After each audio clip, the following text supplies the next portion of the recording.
ለእህቶቻችን ለወንድሞቻችን እግዚአብሔር አምላክ ዝማሬ መላእክት ያሰማልን።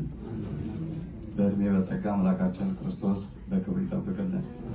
እንግዲህ እግዚአብሔር ወዶና ፈቅዶ ለዚህ ታላቅ ዕለት አዘጋጅቶ አገናኝቶናል። እቺ ዕለት በቤተ ክርስቲያናችን ስርዓት ታላቅ በዓል ሆና የምትታሰብ ነች። በተለይ የጌታ ዕርገት ለዓለም ከተሰበከበት ጊዜ ጀምሮ ቤተ ክርስቲያን እያንዳንዷን ሳምንት በልዩ ሁኔታ ታስበዋለች። ባለፈው ሳምንት አስታውሱ እንደሆነ ስለ መንፈስ ቅዱስ መውረድ የታሰበበት ሳምንት ነው።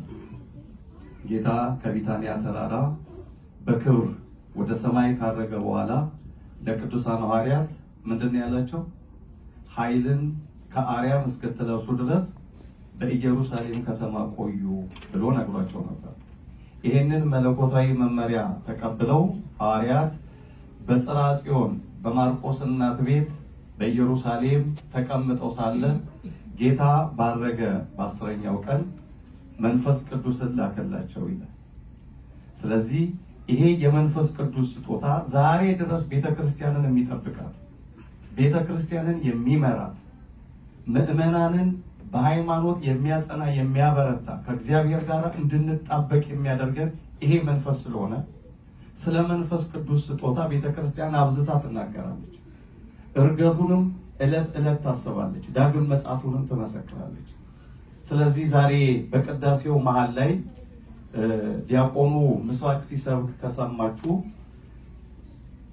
ኢትክድፈኒ እምቅድመ ገጽከ ወመንፈሰከ ቅዱሰ ኢታውፅእ እምላእልየ፣ አቤቱ በፊትህ አትጣለኝ፣ መንፈስህንም ከኔ ላይ አትውሰድብኝ፣ ደስታንና ማዳንህን ስጠኝ የሚለውን የቅዱስ ዳዊትን ተማጽኖ ዝማሬ ነው ምስባክ ሆኖ ዛሬ ተሰበከው። አሁን ከዚህ ውስጥ እንደ ርዕስ የምንወስደው መንፈስህን ከኔ ላይ አትውሰድብኝ የሚለው ነው። ቅዱስ ዳዊት ይህንን ቃል ለምን ተናገረው፣ መቼ ተናገረው የሚለው መጀመሪያ እኔ ኦርዮንን አስገድሎ ቤርሳቤህን ደፍሮ ትእዛዘ እግዚአብሔርን በተላለፈ ጊዜ ዳዊት በታላቅ የጸጸት እንባ ውስጥ ወድቆ እንደነበር መጽሐፍ ቅዱስ ይነግረናል። ኦርዮን የተባለ ታማኝ የጦር ባለሟል ነበረው። ሚስቱን ተመኛት ዳዊት። ሚስት እያለው ልጆች እያሉት አይኑ ግን ወደ ሌላ ሰው ቤት ተመለከተ። ያቺን ሴት ለማግኘት ብሎም ኦርዮን በጦር ሜዳ እንዲገደል አደረገ ዳዊት። ያ ኦርዮን ሞተ። ዳዊት ግን የህሊና ሰላም አጣ። ወገኖቼ ሰው በሰው ላይ ክፉ ካደረገ በኋላ የሰላም እንቅልፍ የለውም። የህሊና ወቀሳ ደግሞ የእግዚአብሔር ድምጽ ነው። ሰው ምንም ነገር አድርጎ ሌሊት እንቅልፍ ካጣ፣ መንገድ ላይ ብቻውን እያወራ ከሄደ፣ ህሊናው ካስጨነቀው እግዚአብሔር እየጠየቀው ነው። ዳዊት በዚህ የህሊና ጭንቀት ውስጥ ሳለ ነው ይሄንን 50ኛውን መዝሙር በእግዚአብሔር ፊት ያቀረበው። አቤቱ እንደ ቸርነት መጠን ማረኝ፣ እንደ ምሕረትም ብዛት መተላለፌን ደምስስ፣ እኔ በደሌን አውቃለሁና እጠበኝ፣ ከኃጢአቴም አንጻኝ፣ በሂሶጵም እርጨኝ እያለ እግዚአብሔርን የተማጸነበት የመዝሙር ክፍል ነው። በዚህ የመዝሙር ክፍል ላይ ነው እንግዲህ መንፈስህን ከኔ ላይ አትውሰድብኝ። እስቲ ይህን ቃል በሉ ወገኖቼ፣ መንፈስህን በሉ ከኔ ላይ አትውሰድብኝ። ሰው ሆኖ የማይበደል የለም ወገኖቼ፣ እንጨት ሆኖ የማይጠስ የለም። ልንሳሳት፣ ልንበድል፣ ልናስቀይመው እንችላለን። ግን አጥብቀን መማጸን ያለብን መንፈስህን አትውሰድብኝ። ወገኖቼ የእግዚአብሔር መንፈስ ሰው ሲለየው ውስጡ ይታወካል፣ ሰላሙን ያጣል፣ ጭንቀት ይነግስበታል። አጋንንት ዕለት ተዕለት ስራቸው የሚሆነው ያንን ሰው ማሳደድ ነው። የእግዚአብሔር መንፈስ የተለየው ሰው ወገኖቼ ኃይልም ብርታትም ጉልበትም ምንም ነገር የሌለው ተራ ደካማ ፍጥረት ይሆናል። ዳዊት ይሄ ስለገባው ኃጢአቱን እያሰበ በደሉን እያሰበ የሰራውን ግፍ እያሰበ ባሳዝንህም ብበድልህም በሌላ ነገር ቅጣኝ ጌታ ሆይ ግን መንፈስህን ከኔ ላይ አትውሰድብኝ። የእግዚአብሔር መንፈስ ስንነጠቅ ወገኖቼ ከረሃብ በላይ ክፉ ነው። ከጦርነት በላይ ክፉ ነው። በምድራችን ላይ መጥፎ ከሚባሉ ነገሮች ሁሉ የከፋው ሰው የእግዚአብሔር መንፈስ ከሱ ሲለይ ነው።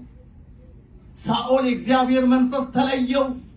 የዛን ጊዜም የሰይጣን መንፈስ ወደ ውስጡ መጣ፣ አስጨነቀውም ነው የሚለው። በዙፋን ላይ የነበረው ንጉስ የእግዚአብሔር መንፈስ ሲለየው የሚያደርገውን አያውቅም ነበር፣ አውሬ ነበር የሆነው። ስለዚህ ቅዱስ ዳዊት መንፈስህን አትውሰድብኝ አለ። ወገኖቼ ለመሆኑ የእግዚአብሔር መንፈስ ምን አይነት መንፈስ ስለሆነ ነው ዳዊት አጥብቆ እግዚአብሔርን አደራህን አትውሰድብኝ?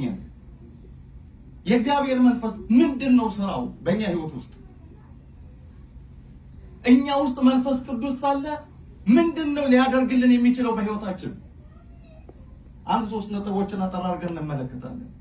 የመጀመሪያው መንፈስ ቅዱስ አጽናኝና አጽኚ መንፈስ ነው። የሚያጽናና ደግሞም የሚያጸና መንፈስ ነው።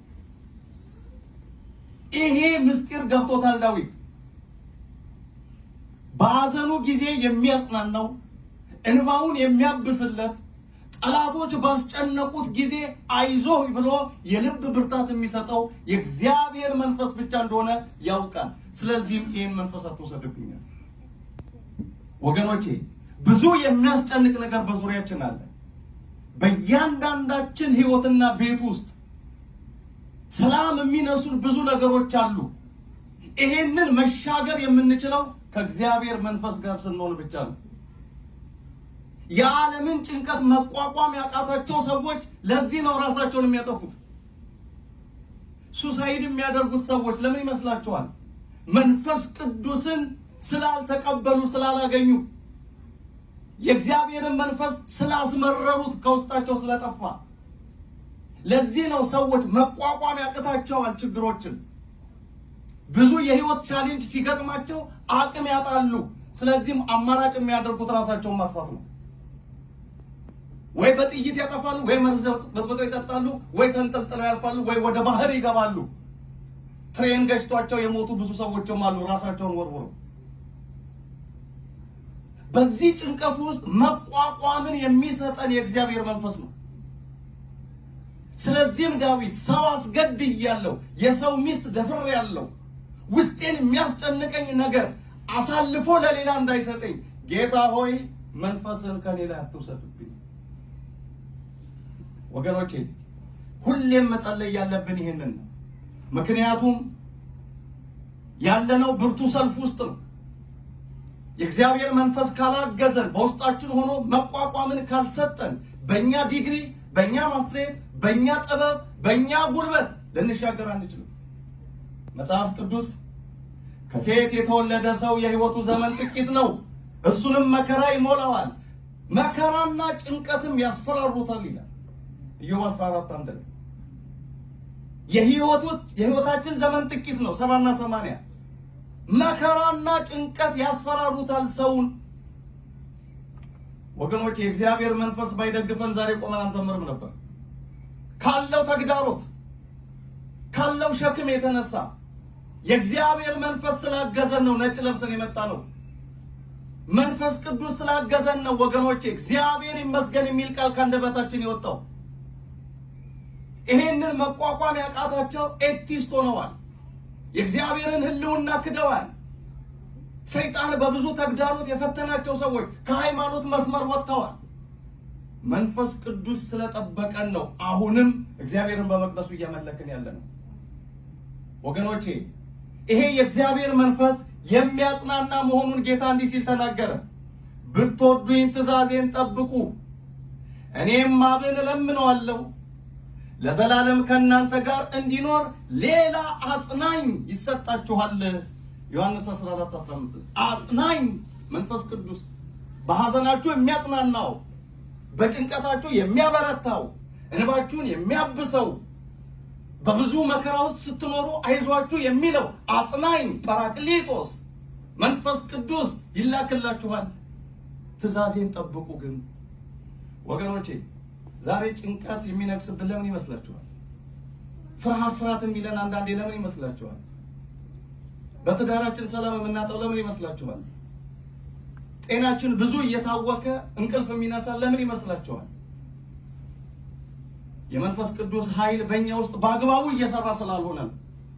መንፈስ ቅዱስ በሙሉ ኃይልና ስልጣን በእኛ ውስጥ እንዲሰራ የክርስቶስን ቃል የምንጠብቅ ከሆነ ወገኖቼ ነገራችን ሁሉ ሰላም ነው።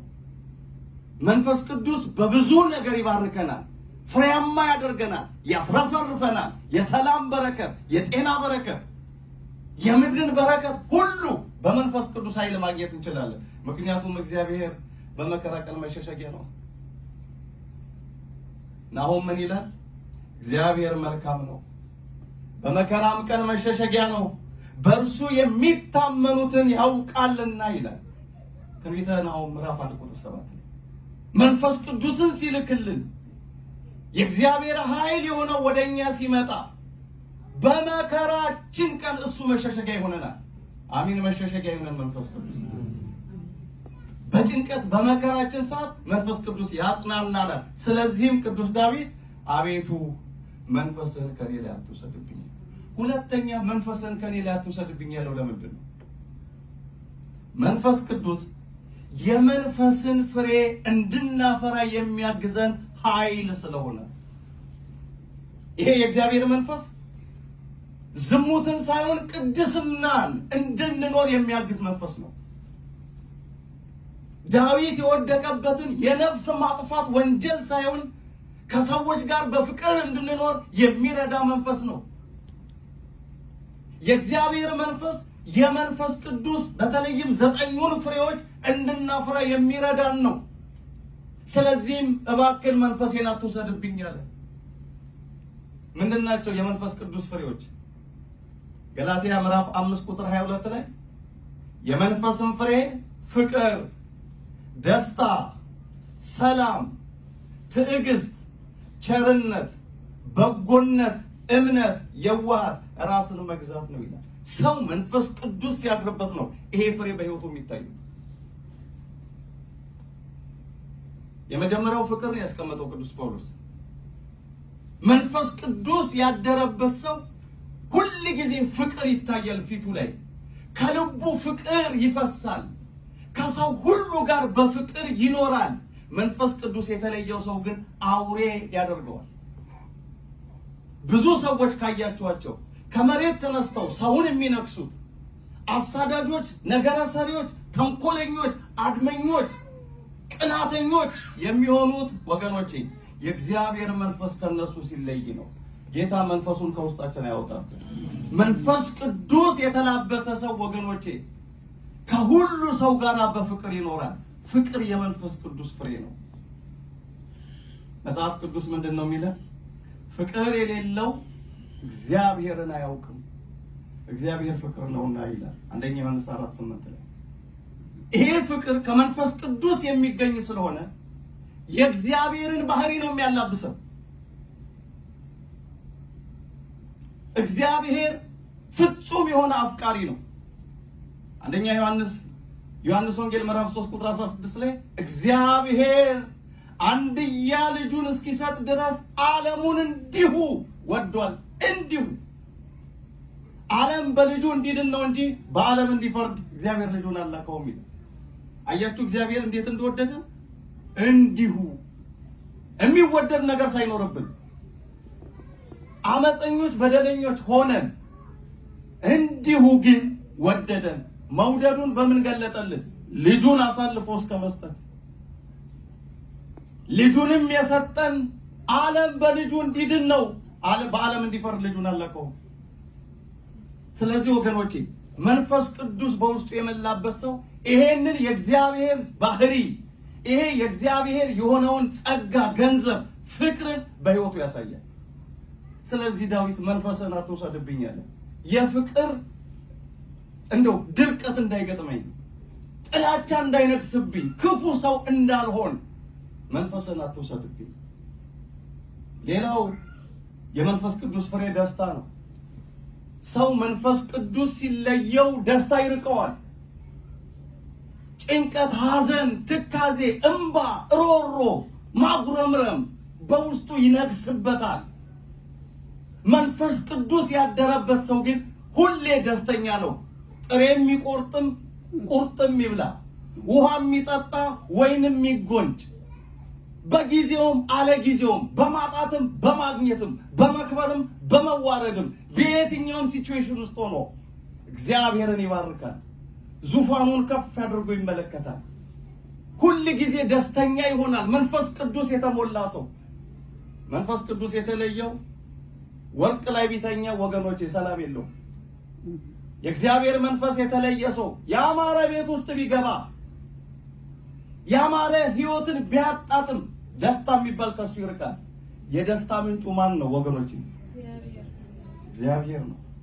መጽሐፍ ቅዱስ ለዚህ ነው ሁል ጊዜ በጌታ ደስ ይበላችሁ፣ ደግሜ እላለሁ ደስ ይበላችሁ፣ በነገር ሁሉ በጸሎትና በልመና በእግዚአብሔር ዘንድ ልመናችሁን አሳውቁ እንጂ በአንዳች አትጨነቁ ይላል ፊልጵስዩስ 4:6። የደስታችን ምንጭ ወገኖቼ ክርስቶስ ኢየሱስ ነው። በክርስቶስ ኢየሱስ የተደገፈች ነፍስ ሰላም አላት። ክርስቶስን ጠዋት ማታ የሚማጸን ሰው የህሊና እረፍት አለው። ወጀብ ቢነሳ ማዕበል ቢነሳ የህይወት መርከቡን ወደ ተረጋጋ ወደብ ሊያሻግር የሚችል ክንደ ብርቱ ጌታ በህይወት ውስጥ እንዳለ ያምናል። ስለዚህ አይጨነቅም። ልበ አምላክ ዳዊት በእንተዝ ኢንፈር ለእማር ለቅለቀት ምድር ብትደበላለቅ ተራሮች እየዘለሉ ወደ ባህር ልብ ውስጥ እንኳን ቢጠልቁ እኔ ግን በእግዚአብሔር እታመናለሁ ነው። ወገኖቼ በእግዚአብሔር ከታመንን ደስታ አንነጠቅም። የመንፈስ ቅዱስ ፍሬ ስለሆነ ደስታ ሁሌ በህይወታችን ተባርከን እንኖራለን። ስለዚህም መንፈስን አትውሰድብኝ የኛም ጸሎት ሊሆን ይገባል። እግዚአብሔር መንፈሱን አይውሰድብን። ደስታ ይርቀናል። አለዛ ወገኖቼ ነጭናጮች እንሆናለን። በልተን አንረካም። ለብሰን አማረብኝ አንልም። ገንዘብ ይዘን ሁል ጊዜ ደስታ የሚባል ነገር ውስጣችን የለም። ምክንያቱም የደስታውን ምንጭ መንፈስ ቅዱስን ስለካጣ። ስለዚህ ቅዱስ ዳዊት ጌታ ሆይ መንፈስህን አትውሰድብኝ፣ የመንፈስ ቅዱስን ፍሬ ከህይወቱ ላለማጣት ነው። ሶስተኛውን የትምህርት ማጠቃለያው መንፈስህን ከኔ ላይ አትውሰድብኝ ያለው ለምንድን ነው ካልን የእግዚአብሔር መንፈስ ጥበብና ማስተዋልን ዕውቀትና ልዩ መገለጥን የሚሰጥ መንፈስ ስለሆነ ጥበብን፣ ማስተዋልን፣ ዕውቀትንና ልዩ መገለጥን የሚሰጥ መንፈስ ነው የእግዚአብሔር መንፈስ። ወገኖቼ ከእግዚአብሔር የሆነ ጥበብ ዓለምን ይሰራታል። ከዓለም የሆነው ጥበብ ግን ዓለምን ያፈርሳታል።